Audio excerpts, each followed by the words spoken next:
Šiandien kviečiu Jūs prisiminti vieną iškiliausių mūsų istorijos ir literatūros asmenybių – Adomą Mickevičių. Mūsų projekto pavadinimas – Žvilgsnis į Adomą Mickevičių per kitokią prizmę. Norime parodyti šį poetą ir asmenybę iš neįprastos, galbūt net kiek netikėtos pusės. Tai dažnai matome Adomą Mickevičių kaip romantizmo poetą, tautos ar istorinę asmenybę. Tačiau ar viską apie jį žinome? Šiandien siūlau pažvelgti giliau, atrasti jį ne tik kaip kūrėją, bet kaip ir žmogų, mąstytoją, maištininką, mylintį ir kenčiantį, pažvelgti ne tik į jo kūrybą, bet ir į žmogų, kuris slypi už eilučių. Šis projektas leis ne tik prisiminti faktus apie poetą, bet ir pažinti jį kaip asmenybę, suvokti jo vertybės, vidinius išgyvenimus ir pasaulėžiūrą. O dabar kviečiu Gintarės grupę, kuri mūsų pažindins su iškilia asmenybė. Ačiū. Tai šiam projektui mes ruošėmės gan ilgai, skaitėm kūrinius visokius, analizavom, rinkom informaciją. Šios asmenybės pėdsakais vaikščiojome ir Vilniuje. Dalyvavome ekskursijoje, kurias surinkom tikrai daug geros ir vertingos informacijos. Taigi, čia mūsų darbo vaisius. Adomas Mickevičius Vilniuje, gyvenimas ir kūryba. Adomo Mickevičiaus kelionė prasideda Vilniuje 1815 metais nuo Aušros vartų aplankų. Čia Aušros vartai. Manoma, kad šį dalyką liepė padaryti jo mama, nes būdamas mažas, jis iškrito pro langą ir motinai besimeldžiant, mergelei Marijai, jis vėl kaip ir atgavo gyvybę, tik čia kaip ir padėkojimas. Teigiama, kad poetas Aušros vartų Dievo motinos paveikslą turėjo su savimi net Paryžioje. Taigi, po visą parą trukusios kelionės nuo jo gimtųjų namų link Vilniaus, jisai 17-metis Mickevičius apsigyveno savo pirmuosiuose namuose. Bernardino gatvė 11, tai čia apsigyveno Adomas Mickevičius nuo 1815 metų iki 1817 metų. Gyveno pas Juozapą Mickevičių, kunigą, ne giminaitį, kuris rėmė ir šelpė neturtingus studentus. Šis kunigas buvo dėstytojas ir jam pirmaisiais metais dėstė fiziką ir matematiką.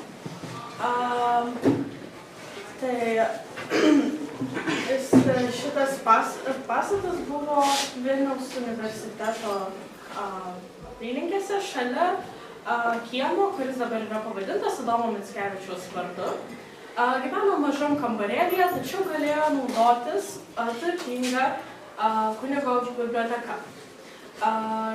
Mickevičius buvo labai dėkingas savo šelpėjui ir buvo labai jo įkvėptas ir turėjo jo paveikslą. Ir kai jo neteko, vis tiek jį susirado ir atsipirko.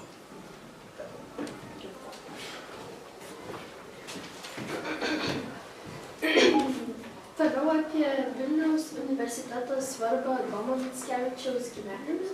Tai 1815 metais Adomas Mickevičius įstojo į Vilniaus universiteto matematikos ir fizikos fakultetą ir tuo pačiu ir į universiteto mokytojų seminariją. Čia jis susipažįsta su bendraminčiais, kurie jį įkvėpia prisidėti prie filomatų draugijos įkūrimo. Ir ši draugija leido Mickevičiui tobulėti kaip asmenybei, nes filomatai rengdavo įvairių mokslo sričių rašytinių tekstų pristatymus, o kartais jie kurdavo ir eiles. To dėka Mickevičius perėjo į literatūros ir laisvųjų menų fakultetą. Šitaip prasidėjo Adomo Mickevičiaus visuomeninė veikla ir poetinė karjera? Taip, Švento Jono Krikštytojo, Švento Jono Apaštalo ir Evangelisto bažnyčia. Čia šventinėmis dienomis Adomas Mickevičius ateidavo pasimelsti. Ten, kur visada stovėdavo, jo garbei yra pastatytas, kaip matote, paminklas, kuris stovi nuo altoriaus dešinėj pusėj. Tuo metu paminklą buvo sunku pastatyti dėl bažnyčios šventų taisyklių, tačiau apėjus jas vis tiek gavosi jį pastatyti. Juozapo Zaveckio spaustuvė. Juozapas Zaveckis, poligrafininkas iš Lenkijos, kuris įkūrė spaustuvę veikusią Vilniuje nuo 1803 metų iki 1939 metų. Ši buvo viena svarbiausių ir ilgiausiai veikusių spaustuvių Lietuvoje. Spaustuvė išleido kelis tūkstančius leidinių, vadovėlių, kalendorių, mokslo, meno, grožinės literatūros, taip pat ir religinių knygų Europos pagrindinėmis hebrajų ir arabų kalbomis. Tarp jų ir pirmąjį Adomo Mickevičiaus kūrybos rinkinį Poezija. Literatų gatvė 5. Adomas Mickevičius grįžęs iš Kauno į Vilnių per mokinių atostogas apsistojo pas savo draugą Kazimierą Piecicką. Tuo metu namai priklausė Piecickio tėvams. Manoma, kad čia jisai parašė ir rengė poemas Gražina bei Vėlinių 2 ir 4 dalį. Pats pastatas nuo XIX amžiaus yra gan smarkiai pasikeitęs. Tiksliai nėra žinoma, kuriame kambaryje jisai gyveno. Tačiau pagal informaciją žinom, kad matėsi pro jo langus gatvę. Ir taip pat šitame pastate jisai buvo sulaikytas vien dėl to, kad šitų filomatų draugijoje dalyvavo. Ir buvo sulaikytas 1823 metų spalio 23 dieną. Tai Bazilijonų vienuolynas. 200 metų bažnyčia Bazilijonų vienuolynas priklausė rytų apeigų krikščionims, kurie priėmė uniją su Romos katalikų bažnyčia. 19 amžiuje daugelis vienuolynų tapo kalėjimais. Todėl ir Bazilijonų vienuolynas tapo kalėjimu, kuriame buvo kalinami Vilniaus universiteto studentų filomatai. Kalėjime kalėjo Adomas Mickevičius, Ignas Domeika, Simonas Konarskis. Papirkęs sargybinius poeto Adomo Mickevičiaus kameroje, naktimis rinkdavosi jo bičiuliai, o šaltomis rudens naktimis jį net galėdavo eiti pasivaikščioti. Literatų pastangomis ir teorijomis buvo atrasta kūrinio Vėlinas veikėja Konrado Celė, kur daugmaž galėjo kalėti pats Adomas Mickevičius. Tai paskutinė Mickevičiaus gyvenimo vieta Didžioji gatvė 22. Namas gatvėje Didžioji 22 buvo paskutinė vieta, kur gyveno poetas. Čia išėjęs iš kalėjimo jis apsigyveno pas Johaną Macevičienę, kuri buvo Kaune gyvenančios Karolinos Kovalskos sesuo. Tai kaipgi be tokios asmenybės ir jo paminklų. Tai šitas paminklas pats pagrindinis, kaip ir galima sakyti, yra prie Šventos Onos bažnyčios varpinės, Baronio gatvėje prie Vilnelės upės. Čia vaizduojamas Mickevičius susimąstęs, pasirėmęs ant kolonos perskirtos horizontaliai.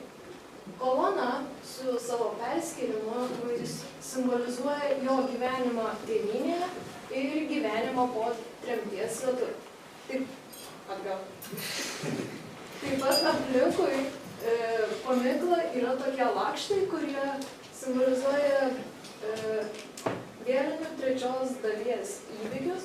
Jų norėta padaryti daugiau, bet, kaip žinoma, planai kartais neįvyksta.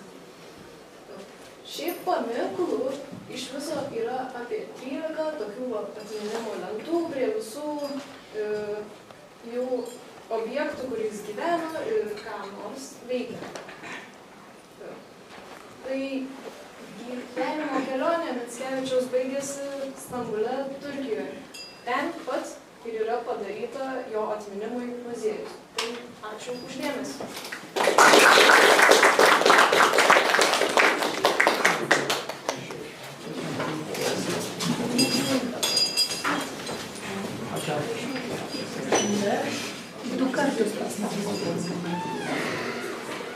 Ačiū Gintarės grupei už įdomų ir prasmingą pasakojimą apie Adomą Mickevičių.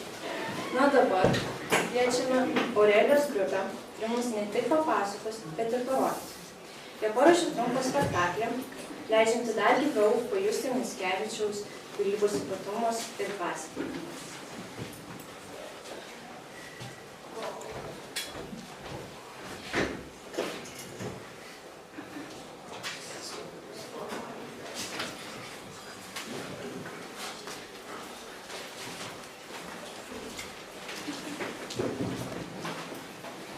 Mūsų grupės paruoštas spektaklis Adomo Mickevičiaus pagal Adomo Mickevičiaus dramą Vėlinės. Mūsų komandą sudaro pagrindė 5 žmonės ir po to papildomai prisirinktų aktorių. Mūsų tikslas yra interpretuoti literatūros kūrinį ne vien mokslo, bet ir kūrybos sumetimais, išlaisvinti savo kūrybos sugebėjimus ir įrodyti, jog literatūra nėra vien tik žodžiai, atspausdinti knygos lapuose. Uždavinius įsikėlėm 4. Pirmas uždavinys – atidus Adomo Mickevičiaus dramos Vėlinės 2 dalies ištraukos skaitimas. Antras uždavinys – idėjų scenarijų generavimas. 3. Scenarijaus rašymas. Ir 4. Dekoracijų ir garso takelio kūrimas, geriausio išlikimo ieškojimas. Darbo eiga. Su mūsų lietuvių kalbos mokytojos pagalba ir pasiūlytom Mickevičiaus Vėlinių ištraukom paruošti scenarijų. Scenarijų mums paruošė Aurelija.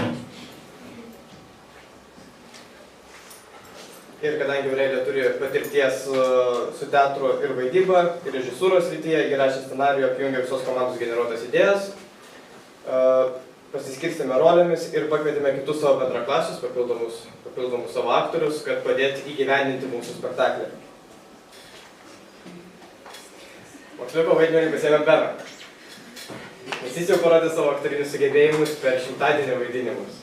Burtininkų pasirinkome Patriką, jis irgi labai geras aktorius, parodė savo sugebėjimus per 100-dienio vaidinimus. Influencerė tapo Aurelija. Pikto pono vaidmenį darėme Gyti. Jaunoji Zosė įkūnyta Mildos. Ir Gustavo vaidmenį pasirinkome Dominiką.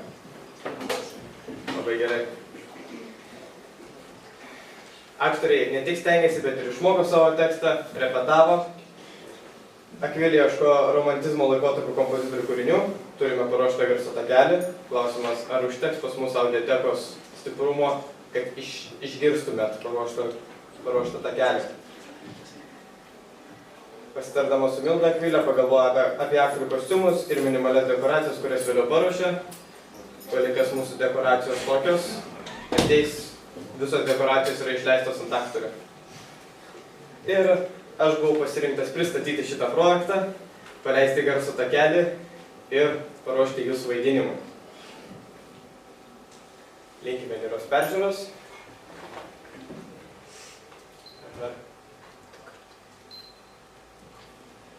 Išsijungia gražiai. Prašau, Justinai, papelskite duris.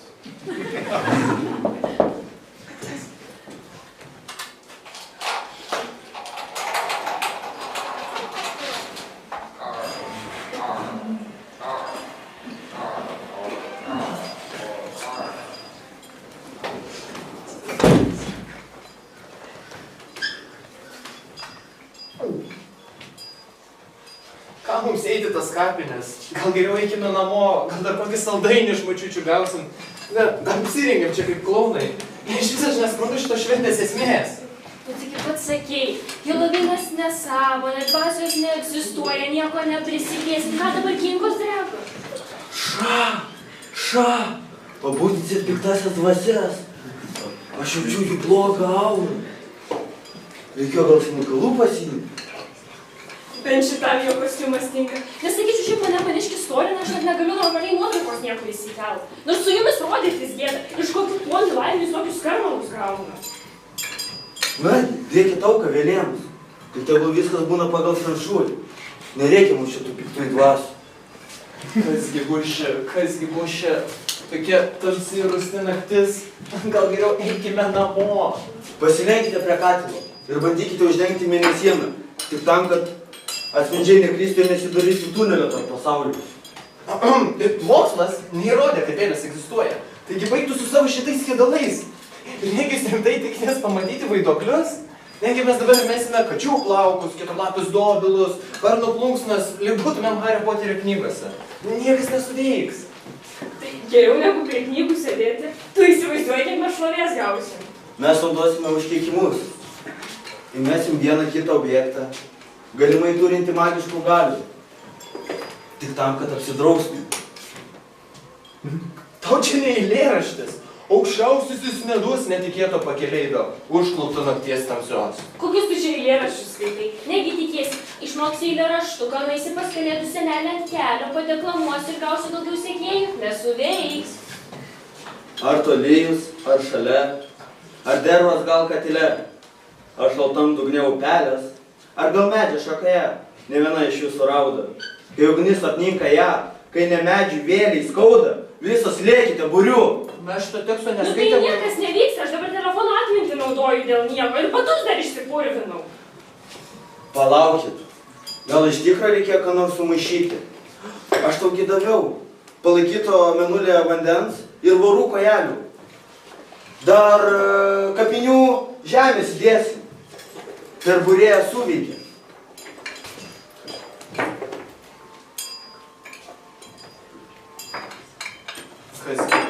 Kasgi bus čia naktį tamsi rūšė?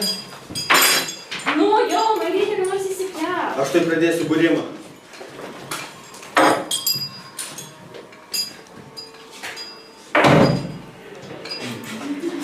Ar jūs matot tą, ką aš? Ana ten šviesa pasirodė. Gal sargai ateina. Reikia bėgti. Baigite savo būrimą. Nepažįstat, kas esu? Begalę metų jau praslinko, kai žemelėje guliu. Bet bastausi vis aplinkui. Ramybės rasti negaliu. Baudžia viešpatės rūstybė ir pragaro piktybė. Štai mane visus tie paukščiai. Varnas įsakius išeiti neleidžia. Kogi reikia jūsų vėliai? Gal sumažins kančią baisę visos šios gyvybės? Kaip papračiai byloja, reikia jūs pavaišinti? Neverta ta mano siela, džiaugsmo to dangaus. Aš vandens lašelio trokštu. Ant jam išmetančiu. Ramybės nori mano dušę, bet tas kranklys nekrust. Mano nuodėmių šešėlis gūdžiai krinta man ant sielos. Nežinau, iš jo tamsos neišeisiu niekados. Tu juk mano praproprosmėlis. Pasko man ją apie tave, apie tavo skriaudas tavo žmonėms, kaip jos plakėjai, badu marinai, piktas ponas tu buvai, tavo sielą reikia išvalyti ir paukščius nuvyti. Teisingai mane baudžia visagalis. Tas, kad žmogum nebuvo niekados, tam žmogus padėti negali. Ar palauti, kur tu žingai, tai man gi reikia įsikelt. Aš jums sakiau, kad pavyks. Būrėm dar, gal kitai vėliai bent padėsi. Ir nusifotografuosi. Tu, protingas, pasakyk, ko reikia, kad dar vieną vėliai įsikviestumėm.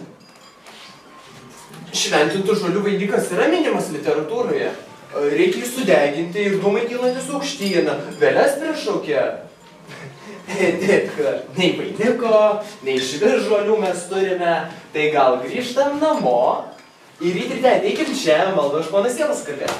Man atrodo, jis tiesiog bijo. Taigi kapinėse mes imam kokį vainiką nuo kapo ir viskas.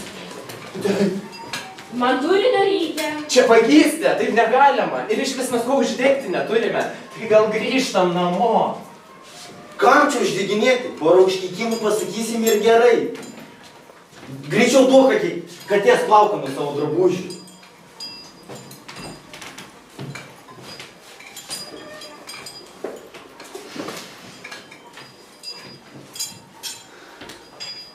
O dabar ateikit vėlės, kur gyvenote drauge ant žemės motinėlės.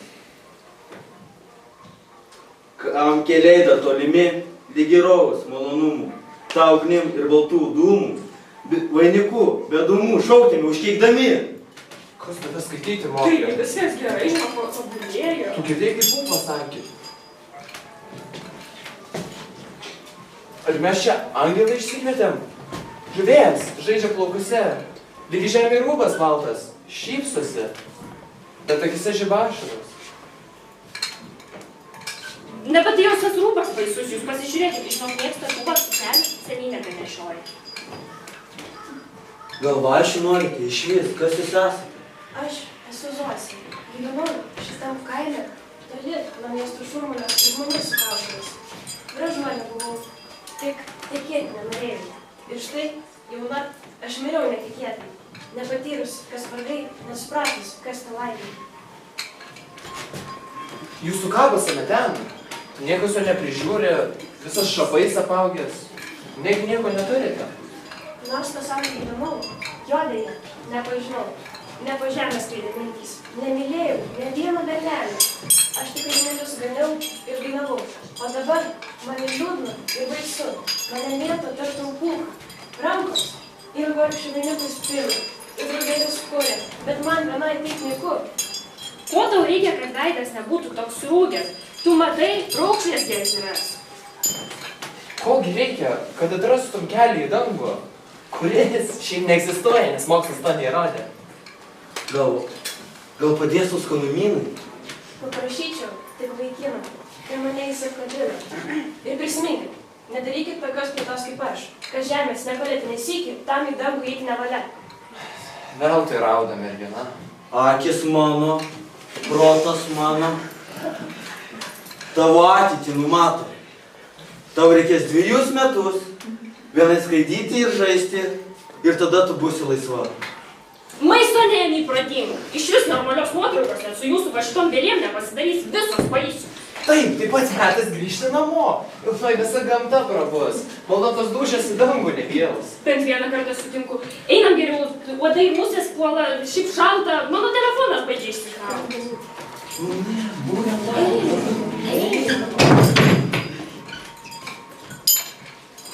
Gal čia sargas? Jis nežino kaip kitas vėlės.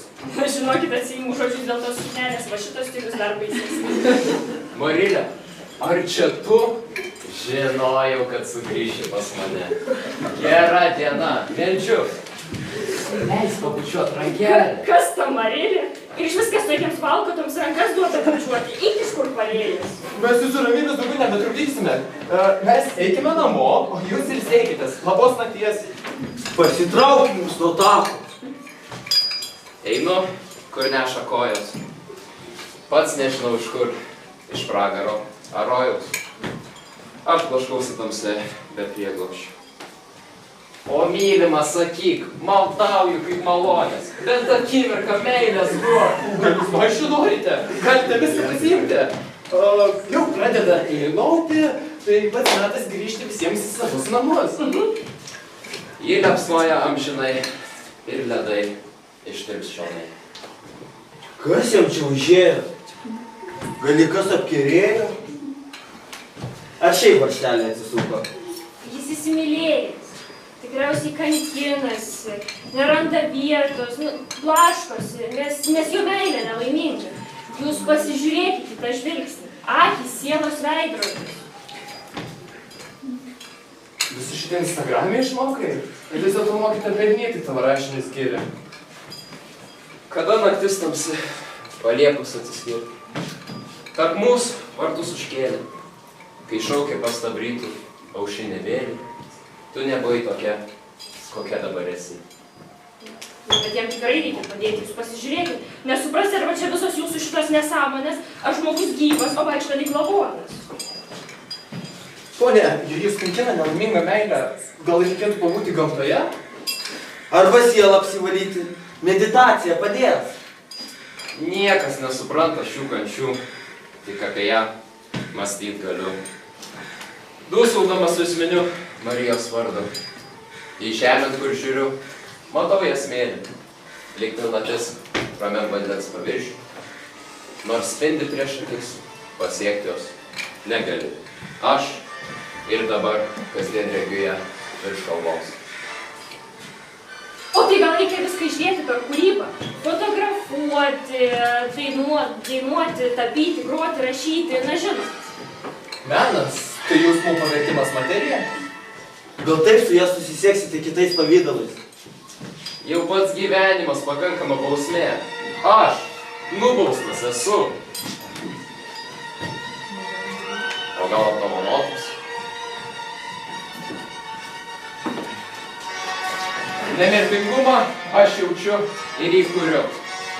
Ką Dieve, tu gali daugiau, nei aš turiu. Žiūrėk, kaip tas mintis, pats iš savęs išgaunu. Dedu jas žodžiosna ir štai, pakilo jas aukštai ir šviečia, groja, nesugaunu. Nors iš toli išleidęs jūs, aš skambėsiu jūs išgirdau čia. Ranka jūs formas tebejaučiu. Mintis atspėja jūs kelius.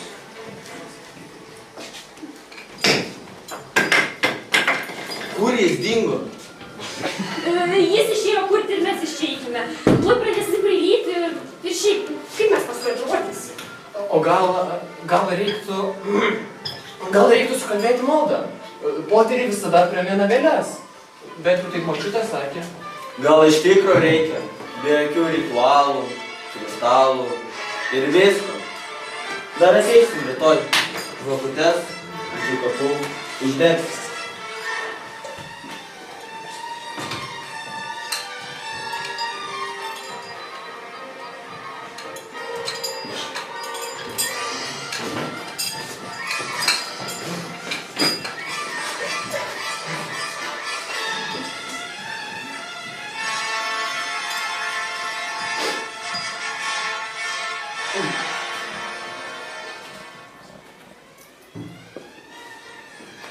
Tai ačiū, Aurelijus.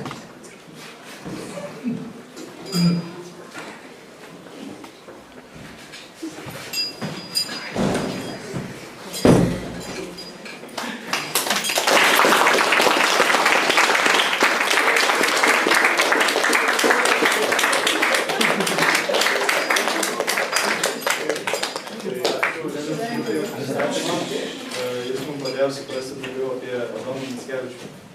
Taigi, šiandien pristatėme Adomą Mickevičių ne tik kaip didį romantizmo poetą, bet ir kaip žmogų su savo mintimis, jausmais, istoriniu kontekstu. Bandėme pažvelgti giliau, atskleisti naujas jo kūrybos ir asmenybės puses, kurios dažnai lieka nepastebėtos. Tikimės, kad ši pažintis su Mickevičiumi buvo jums įdomi ir naudinga.